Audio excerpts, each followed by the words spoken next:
ሰብአዊነት በጎ አድራጎት መረዳጃ ማህበር በቀጣይ አርብ በእስልምና እምነት ተከታዮች የሚከበረውን የኢድ አል አድሃ አረፋ በዓልን ምክንያት በማድረግ በወይራ ዲጆ ወረዳ ለ120 አቅመ ደካማ ቤተሰብ እህልና አስቤዛ ድጋፍ አደረገ።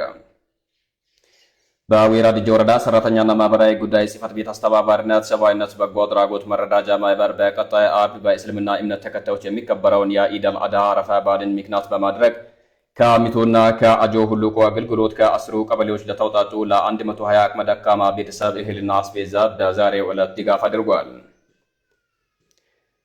ማህበሩ ከተቋቋመበት ጊዜ ጀምሮ በዞኑ ውስጥ በሚገኙ በተለያዩ አካባቢዎች ቤት ለሌላቸው አቅመ ደካማ ህብረተሰብ ክፍሎች ቤት በማስገባት እንዲሁም የተለያዩ በዓላትን በማስመልከት የእህልና አስቤዛ አልባሳትን ድጋፍ እያደረገ ይገኛል።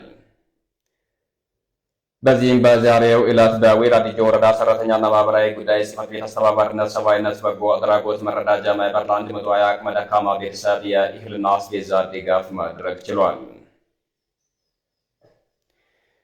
በድጋፍ መርሃ ግብሩ የወይራ ዲጆ ወረዳ ሰራተኛና ማህበራዊ ጉዳይ ጽሕፈት ቤት ኃላፊ ወይዘሮ ፈዲላ ወትጃን ጨምሮ የሰብአዊነት በጎ አድራጎት ማህበር አስተባባሪዎች፣ ሌሎች የአካባቢው ህብረተሰብ ክፍሎችም ተገኝተዋል።